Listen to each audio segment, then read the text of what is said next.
Boston Space Center. I'm joined here by an incredible group of human beings.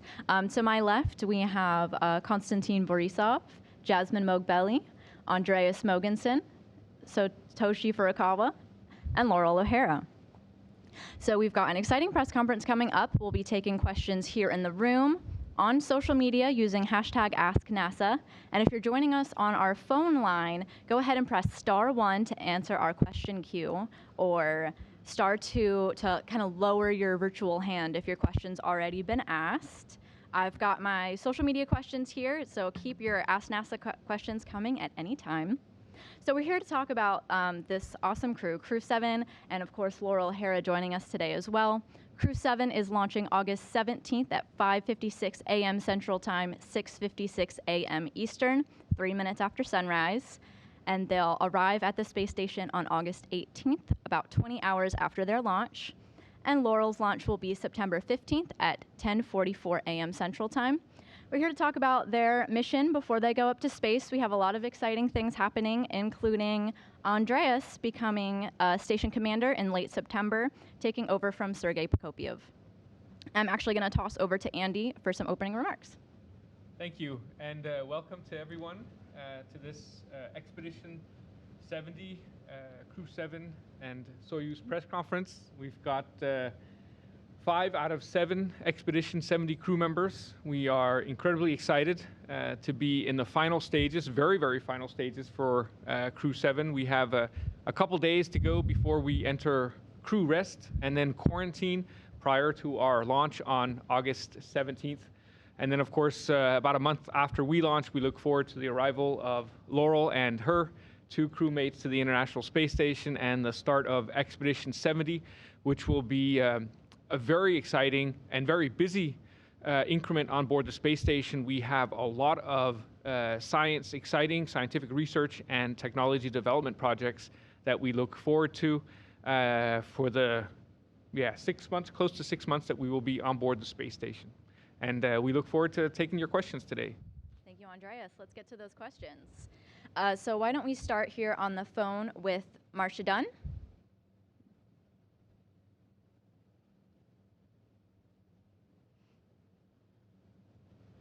Marcia, if you're speaking, you might be on mute. Hello? We hear you.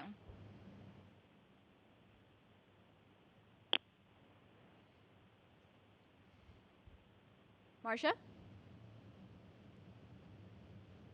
That's okay. Why don't we go to our next question? Can you hear? Can you hear now? Yes, I can.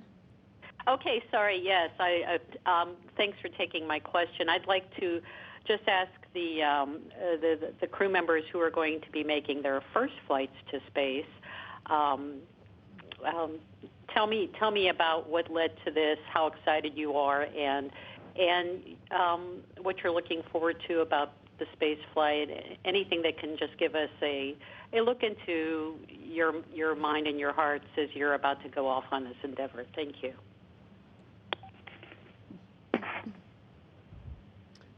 You want to go? Yeah, sure. I'll start off with that and just share that probably the thing that I'm definitely most excited about actually launching and getting to space flight is first just looking back and seeing the Earth from orbit. You see it in all these pictures, but actually seeing it in real person, I think, will just be a pretty incredible experience. And then I'm also looking forward to learning how to fly. So learning how to live and work in microgravity, just how to do all the daily tasks, sleeping and eating and showering, and then using tools and equipment to do all of the research that we're going to be doing. And then lastly, I'm looking forward to spending time with these guys on orbit and having dinners together and working together and just sharing that adventure.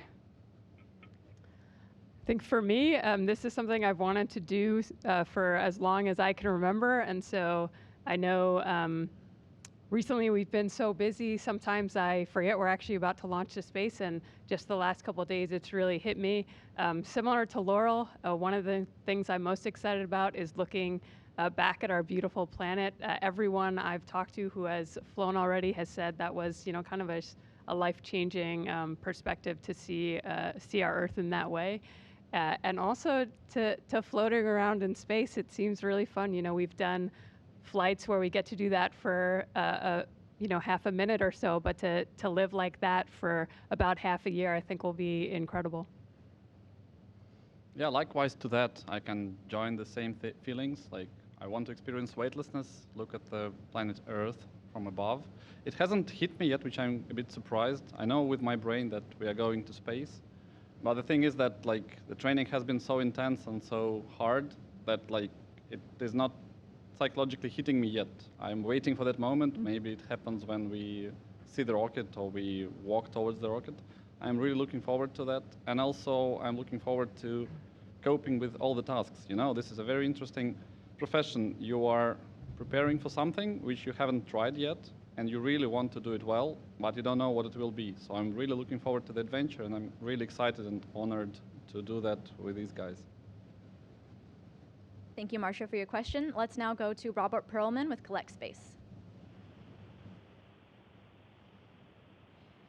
Thank you. For the members of Crew, excuse me, for the members of Crew-7, though this is not the first time, it's still pretty much a rarity to have 4 countries represented on one crew launching together. How has been your experience coming together as a crew and working as one unit? It's been incredible. This was something when I first found out I was flying on Crew-7, I knew it was a possibility for this to be an all-international crew. It was something I was really excited about, and each one of us have talked. It's something that is very special and important to each of us to just represent what we can do when we work together in harmony. And it's one of the things I think we're most proud of is what we represent by being an all-international crew. It's a great answer. Now we'll go to Clis Lazzarino with the Kansas Alumni Magazine. Hi, thanks for taking my call. Hi, Laurel calling from Lawrence. Everyone here is very excited about your upcoming flight. I saw on one of your few social media posts a comment from last February. You were back in Star City, and you commented that you were so excited to be back there. Can you talk about that training that you've undergone in Star City that made it so enjoyable for you, and just comment on the training that you've undergone so far that leads you to this point. Thank you very much. Thank you, and that's exciting to hear from you all the way in Lawrence. So I started my training in Star City in summer of 2021, and there we start with Soyuz systems. So we study all the different systems of the vehicle, and that moves progressively into more and more complex sims with the crew, where we are in the simulator working through all of the procedures that we will do during launch and docking, and then eventually descent and landing. And so those are very fun simulations because they're challenging. They throw a lot of different failures at us, and we get to learn how to work through the procedures and work together as a crew. So that's been particularly enjoyable. And then, of course, we also learn all of the space station systems. And we do training that's kind of similar to the training that we do here in the U.S. And also in Germany with ESA and in Japan. So speaking of hometowns, I have a question on Twitter for Jasmin. Matt wants to know, as a native Long Islander, what ways are you planning on engaging with those here while you're in orbit? Yes, so a couple months ago, I actually went back home to Long Island and spoke to several of the students there from my hometown, from the elementary school all the way to the high school. And we actually have an aviation museum there, the Cradle of Aviation Museum. I went there and spoke to a lot of students there as well. And I'm hoping to continue that while I'm on orbit, meeting with those same students and talking to them from space this time. We'll go back to questions on the phone with Lenka White with Sputnik News. Thank you very much to all of you, and I wish you good luck. Please, I would like to ask you if each of you could name your favorite experiment you are looking forward to the most. Thank you. Favorite experiment? So I have a couple experiments. I don't know if they're my favorites, but it's certainly 2 experiments that I'm very much looking forward to because they both involve sitting in Cupola, our window module, and taking photos out of cupola. And anytime you get to spend time, even working in cupola is a great time, because it really is an incredible place to look down at our beautiful planet, but also out into space. And so one of the experiments involves taking photos of giant lightning strikes, what we call blue jets and red sprites. These are a special type of lightning that shoot upwards from the top of thunderclouds up towards space. It's a continuation of an experiment I did on my first mission in 2015, where I filmed a blue jet pulsating in the upper atmosphere. And so there's a continuation of that. And then there's a second experiment to take pictures of the moon in order to measure Earth's albedo, so the amount of sunlight that the Earth reflects into space, which is an important parameter when we talk about modeling Earth's climate. So it's certainly two experiments that I look forward to, especially because they take place in cupola. No, one that I'm really excited about, which we may get to do, some members of our crew may get to do while we're up there, is actually conducting science during a spacewalk and swabbing the outside of stations for microorganisms spacewalk, swabbing outside of different vents and seeing is there any life that has persisted on the outside of the space station. So I think that will be really cool. Speaking about those one or two experiments, one of the most exciting to me is the quail egg experiment. That's an experiment in which we are carrying a lot of quail eggs, around 30 of them, and we have a special incubator which has two chambers. In one, you have artificial G-force, another one is just a shelf, and every day you have to take care of those eggs, seeing that the conditions are fine, and each day you take one from each and send them to Earth. You fix them first, and then you send them to Earth, and that will tell us how it develops in space, and we'll be able to distinguish what are the effects of zero-G and radiation versus different conditions for quail eggs and development. And that's interesting because in the next generations of human space flights, we need protein, and quails are a good source of protein, so we might know how they develop in space and whether we can do that or not. That's an exciting thing in terms of science, and exciting experiment in terms of the way to conduct it. I think it's the hardest for me is ultrasound examination of internal organs. That's the one which took so much time training. Like me and Nikolai were trained, and Oleg as well, to do ultrasound to each other, and we'll do it on the first week, then after 2 months, and then we'll do it after we return home. And we'll see how our internal organs are changing throughout the long duration space flight. Go ahead. Okay, let me introduce a protein crystallization experiment under zero gravity. Under zero gravity, we can get better quality protein crystals. After bringing it back to Earth and analyzing it, we can know the 3D detailed structure of the protein crystals. And that the reaction site of a protein is just like a keyhole. And using a computer, you can find a key that best fits the keyhole, which is a candidate for new drug. So by doing this experiment, we can enhance the development of new drugs. I'm very excited. And one experiment that I'm really excited about, because I'll be very involved in it, because I actually am the experiment, is called CIPHER. And that is a relatively new medical research experiment that takes 14 different studies covering everything from bone and joint health to cognitive performance. So how I learn to how my brain learns to live and adapt in a 3D environment versus usual 2D environment. And so that's been super interesting. It's very new.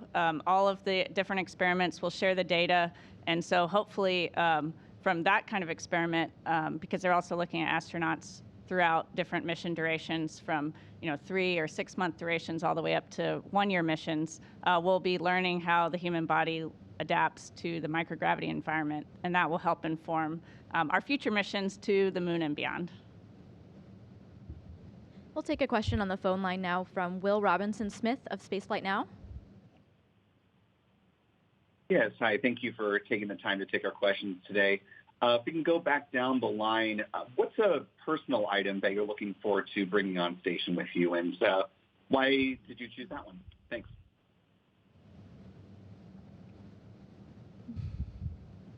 Personal Was there a items, which we second part to that question? Did it get cut off, or was it just what's our favorite personal item we're going to bring? What personal item you'll be bringing? Will Robinson Smith, was there a second part to your question? Just, how did you happen to choose that item, given that, you're limited on what you can bring up with you? I mean, I could start. I'm not bringing a ton of personal items, but I am bringing photos of friends and family, so I'm looking forward to just having those, to be able to look at those and hang them up at my crew quarters and also take photos of them in the cupola. I'm just struggling to pick one thing to talk about, but I'll go with I'm bringing 2 stuffed animals for my twin girls, dragon stuffed animals. They're the same dragon, but slightly different colors for each of them. And I introduced them to these dragons before, and then I said, okay, now we got to box them up to pack them for space. And so I'm looking forward to showing them the dragons floating around in space. I have many items, of course, I think almost all of us have their friends and family photos, but I also have my son's first toy, which I want to bring to space and then return to him as a present. That's a big thing for me, to bring it, make photos, and then return it back for us to keep it as a family item. These are all so sweet.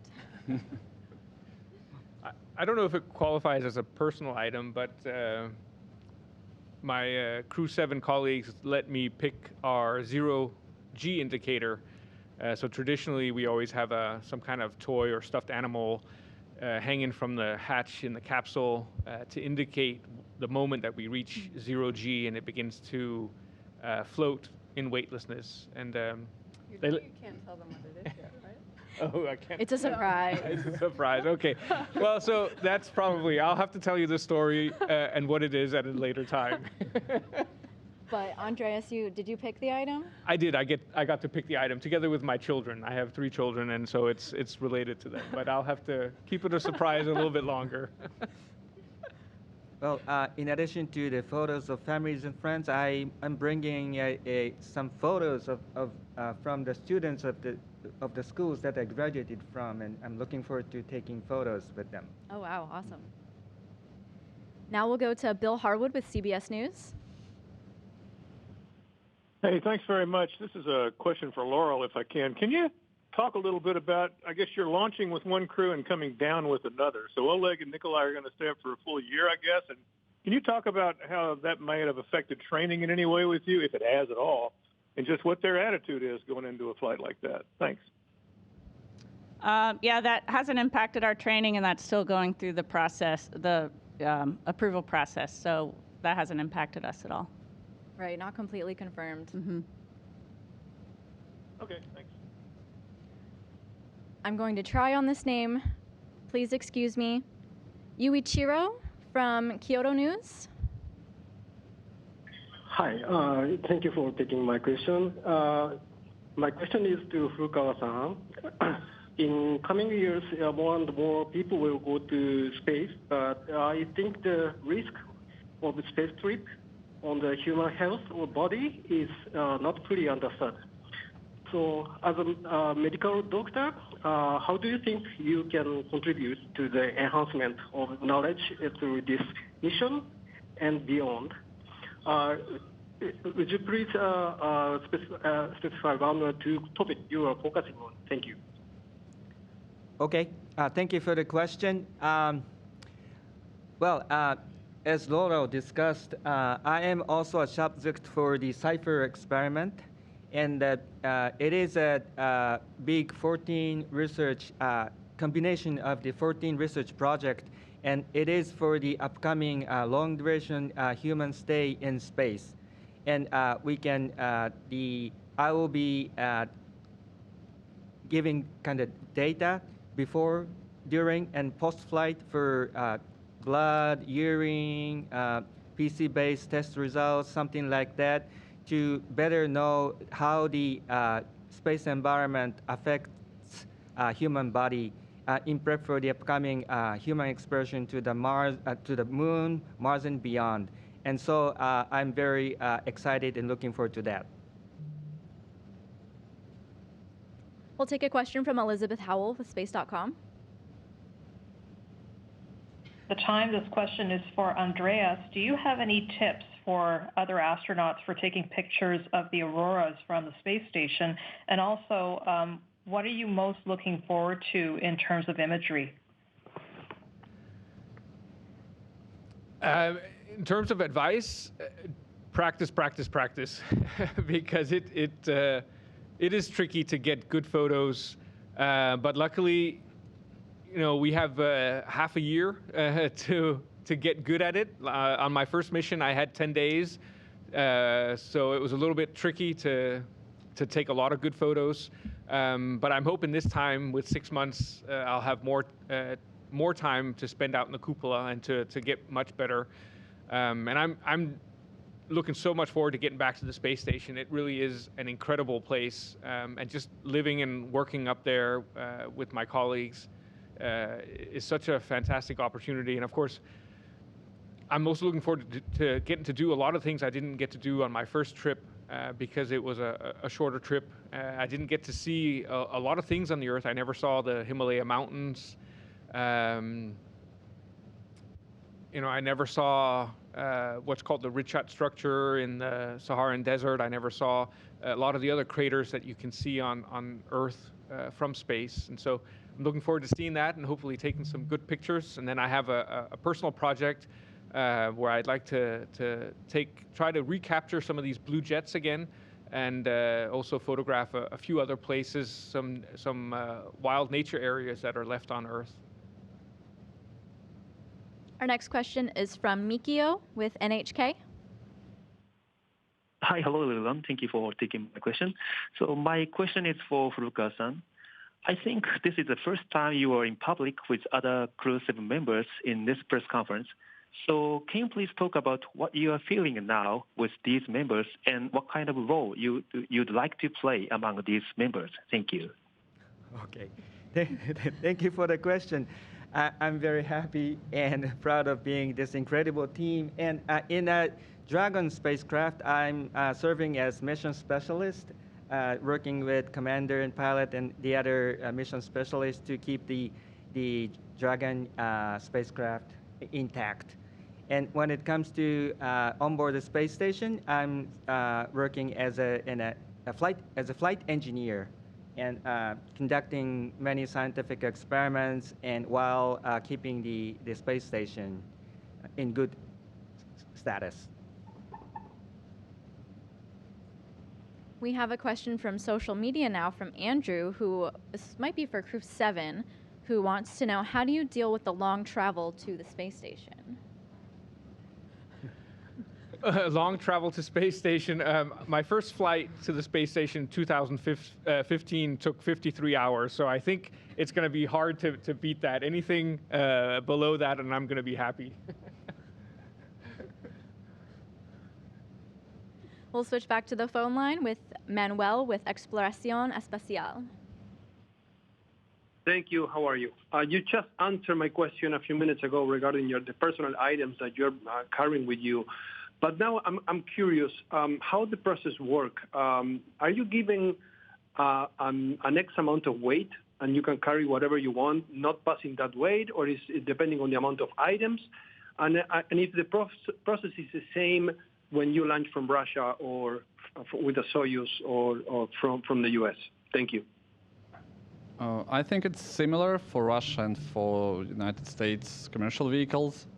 We are allocated some weight, and we have rules of things which we can and which we cannot take. Like there are things which are breakable. We cannot take glass, we cannot take batteries, we cannot take personal electronic devices. And the rest, like if you read the rules, you're pretty sure about what you can, what you cannot. It's similar to what you could take aboard the plane to your hand luggage. And we allocated personal, like one bag. Each of us can fit up to 1.5 kilos of weight, sometimes more, and I think it's similar for Soyuz, isn't it? Same. And we had actually to prepare the list of things long in advance. Like mine was ready in April because it had to be checked and sanitized and then checked again and then brought here. So we are talking about something which has already passed and been packed, and we hope to take that out when we come aboard. Next, we'll go to David Curley with the Discovery Channel. Very much. Jasmin and Loral, you're going to be spending a lot of time together on station. You're getting there very different ways, so your training has taken you apart, and you'll be coming back together on station. Have you done anything during training in your separate locations to stay in touch and set a plan for your stay on station? Yes. So as you probably know, Loral and I were classmates together. We were selected at the same time, so we're very good friends. And it's been interesting because a lot of times we've been on opposite sides of the world, so it's been difficult to meet up. But more recently, we've spent more time in the same country, and we spent some time in different countries other than the States together during our training. And so we both keep in touch, via text and call, just like everyone else, and also when we are in the same country, trying to spend time together. Our next question comes from social media for Konstantin. It's a bit of a two-part question from Radio Negative Particles. Do you plan on going on Russian spacewalks? And do you know if there will be any joint ESA-Roscosmos spacewalks like the Cristoforetti-Artemyev spacewalk? Yeah, I know. Thanks for the question. You know, it's a pity that if you are flying this incredible opportunity to fly in an American USCV, you are not able to do a Russian spacewalk because you have to be paired with someone to do that. And since our crews have been changed so many times, unfortunately, I don't have any spacewalks planned. But although I'm completely prepared and I'm ready to be a backup, and if something goes bad, I can rejoin the crew and do a spacewalk. But coming to the second part of the question, no, I don't know if there are. I know that there are no joint spacewalks planned for increment 70. You could always invite me. Yeah, we can do that because you are trained, aren't you? Yeah. We could do We'll that. switch back over to the phone bridge with Marcy with the International Women's Air and Space Museum. Thank you. Yes, my name is Marcy Frumker from the International Women's Air and Space Museum, and my question is for both Jasmin and Loral. And I want to know, did you receive any tips or advice from any other women space station astronauts to prepare for living aboard the space station for 6 months? Thank you. Yeah, I mean, we've obviously had a bunch of our friends fly before us, and so along with the other women and also the men, we've gotten a lot of advice on everything from, how to take showers in space to also just, how to take photos in space. Yeah, I think to second that, I think often the advice, we learn a lot in our classroom environment, but a lot of advice that we're getting from our friends who have flown before us is often around the day-to-day living stuff and things you just don't think about when you're used to working in a 1G environment here on Earth. You don't think about how hard it will be to just do simple things like fold a cloth or wash your hair or go to the bathroom, or the basic just daily things is probably what I've gotten the most advice about. So getting into the second half of our press conference, I just want to remind everyone, if you have a question on the phone, to press *1 to enter our question queue. And if you've got a question on social media, be sure to use #AskNASA. And of course, here in the room, raise your hand if you've got a question. And I think we do have one. Oh, thank you. Mark Carreau with Aviation Week and Space Technology. What should the people on planet Earth see in the diversity of the crew that's launching on Crew-7, but also living and working hard on the space station and the commitment to be there 6 months, possibly more? I just wonder what you kind of And I don't know which person to ask, because anyone would be great. I'm just sort of wondering what you think that message is back to us. What do you think? I mean, I could, when I launched on my first mission in 2015, as we were approaching the space station and getting ready to dock, when we were 20, 30, 40 meters away, and I looked out the window, that was the first time I really understood what an incredible machine we have built in low Earth orbit, and what an incredible laboratory and workplace it is. It's really, really impressive to see the International Space Station as you're approaching it. And it just reminded me of what we have achieved together through our international cooperation. And I think if there's something, one lesson that we've learned through the international partnership is how important that cooperation has been, and how much we can actually achieve together when we work together. We have another question here in the room. Go ahead.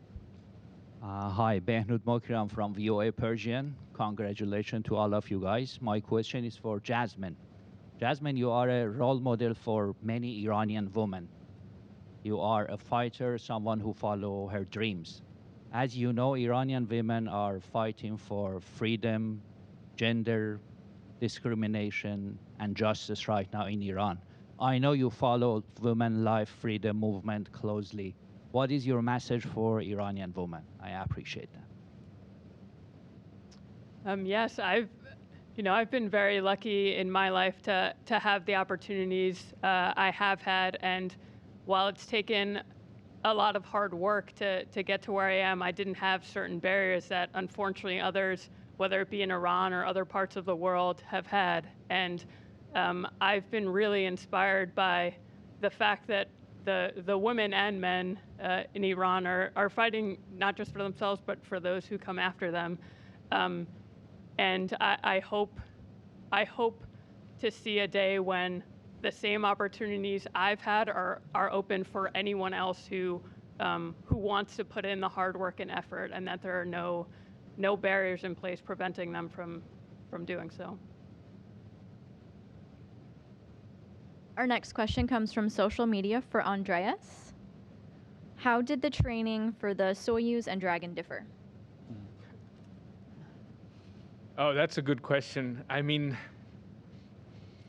Soyuz and Dragon are two very, very different spacecraft, principally because one, Soyuz, was developed in the late 60s and early 70s, and Dragon was developed in the last 10 years. And so the concept of operations is very, very different. Soyuz has, in the past at least, relied on ground stations for radio communication, which means that for maybe half of the flight, the astronauts on board Soyuz have to be independent. They have to be able to work independent, which means that any problems that arise during flight, they have to be able to solve on their own. And so it requires an incredibly intricate knowledge of all the systems on board Soyuz.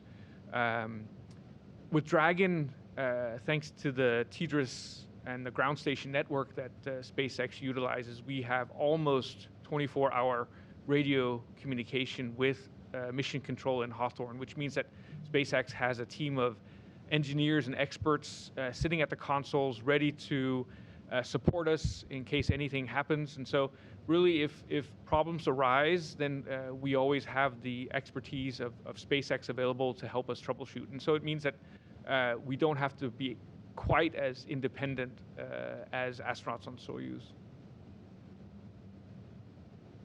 So this question from social media was actually asked twice by Abdullah and B, who want to know what some of the major tasks are that each crew member is going to be completing.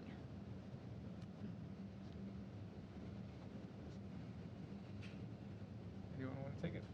Laurel, you want to take that one first? Sure. So we'll be doing all sorts of work on board space station. We have over and on any expedition, there's over 250 science experiments going on both inside and outside Space Station.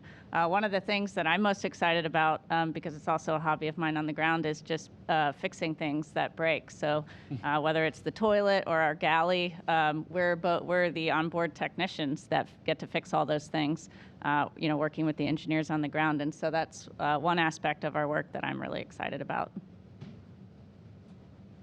Did anyone else want to chime in with any tasks, or do we want to move on? Well, I would agree with Laurel. My first mission in 2015 was a short 10-day mission, and I was able to concentrate exclusively on science and technology development. This time, because I'm going to be there for half a year, I also have to participate in all the other activities that are required to maintain the space station. So that's maintenance and repair of all the systems. It's logistic work, emptying all the cargo vehicles that arrive, packing them with trash, potentially also working with the space station robotic arm, and perhaps even a spacewalk. So there's a lot of other opportunity, or a lot of other work that I'll hopefully have an opportunity to perform this time. Thank you, Laurel and Andreas. We have a question here in the room up front. Hi, everyone. You're going to be on the space station at a really exciting time where you will get to celebrate some holidays. So I would love to hear any plans you have for celebrating or how you'll connect with family and friends back home. I can say, so in my household, we celebrate both Christmas and Hanukkah. So I've brought some items for both to celebrate with my family.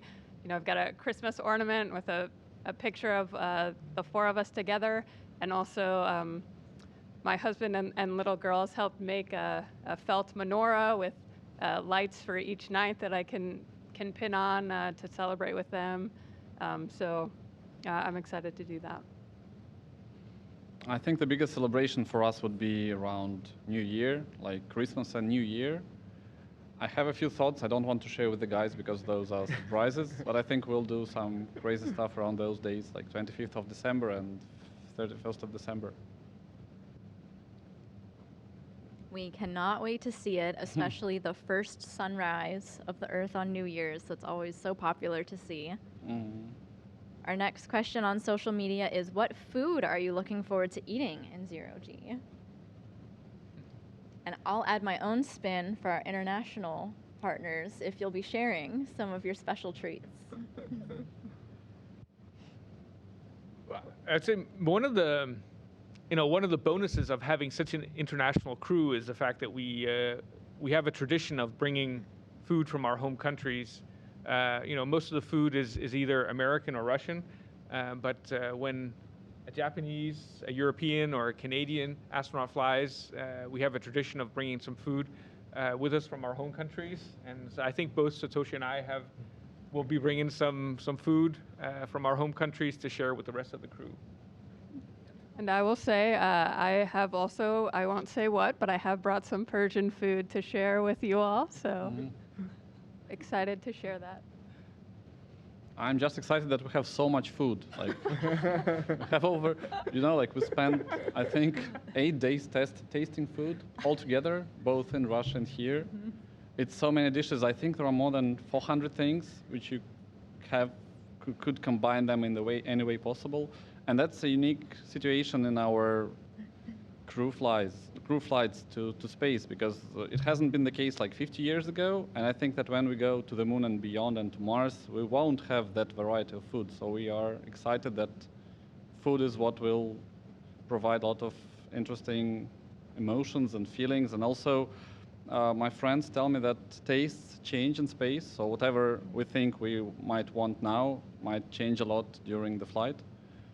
So it's exciting, just like as a first flyer, everything is exciting, but the food part is also, I'm very curious how it works. And also my personal thing, answering the previous question, I really think that we should share what's happening to you in the flight, and I'm trying to do that as much as possible through like social media and stuff, because like those first days and first weeks and first months of everything, like psychological things, physiological things, like human interaction, how you cannot do stuff and then 1 month later you've make fun of what you couldn't do like 1 month ago. That's all very exciting. Maybe just once in a while we're lucky that there's an overlap between food and science. One of the science experiments we'll be doing is growing tomatoes in space, and if the ground teams, the flight control team, they're really nice, maybe they'll let us eat some of the tomatoes, and so I'm hoping for that at least. That would be nice to get some fresh fruits and vegetables in space. This has been my favorite question. Thank you for asking that on Twitter. We do have a question up here in the room. Hi. So, as a team and individually, how have you prepared emotionally and mentally for the challenges of spaceflight?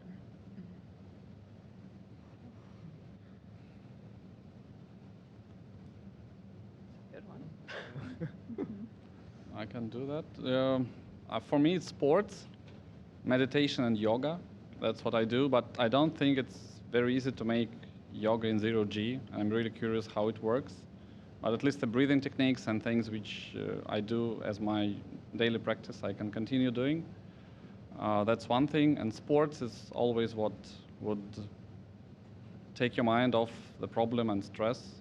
I think I will be doing running and meditation and breathing techniques. And also that's what all of my colleagues tell me, that we can take photos of the ground, of the Earth, both during the daytime and during the nighttime. And that is something which really takes you away in terms of, like, you get distracted, you get into it, you enjoy doing that, and time passes and you get like some variety in your day which can help relieve a lot of stress. And also we have friends and family which, given the current technology development, are one call away. You can always text them, you have emails, you have phone calls, and I'm planning to call my friends and family to talk to them, just to stay there, stay in touch, and share the experience which I'm enjoying. And along the line, an experiment NASA astronaut told me a tip that says, train as you fly and fly as you train. So that I think that is very true. So on the day of actual flight, you need to do what you used to do in the training sessions, not something special. So that is a very good tip to get yourself prepared for a flight.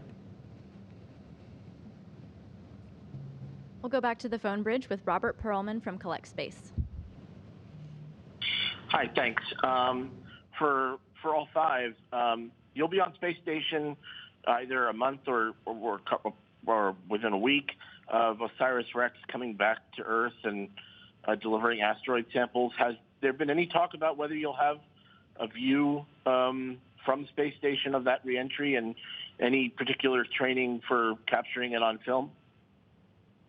Mm-hmm. No specific talks of that, and I'm not sure if that's something that will need to be determined as we get closer. But hopefully, if there will be a view, I think the flight control team will certainly prepare us for that, so that we can capture views. But nothing specific yet. I'm definitely trying to catch Soyuz flight, which is happening on September 15, because when it launches, actually the ISS is very close during the launch phase.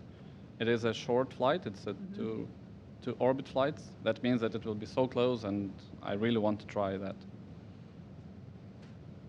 Awesome. Going back to questions on social media, this time from Jacqueline. Andreas, I think, already answered that question, so I think I'll toss this one to someone else. What is one place on Earth, excluding your home country, that you look forward to viewing from the cupola?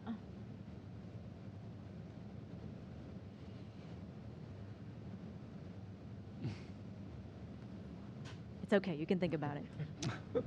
Is it to everyone? To anyone, yeah. To me, it's Egypt. I really like South Sinai. That's the place where I spent so much time doing freediving. That's where I met my wife. That's where we had so many nice time together.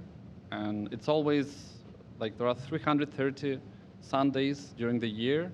So it means that you can take photos almost every day. And there are nice places. I want to take pictures of the Red Sea in that area between, it's called the Aqaba Bay. And also there are interesting mountains in the center of Sinai Peninsula. I just love those places. I know them. It's like a second home to me. And I want to take photos of those places and see how they look from space.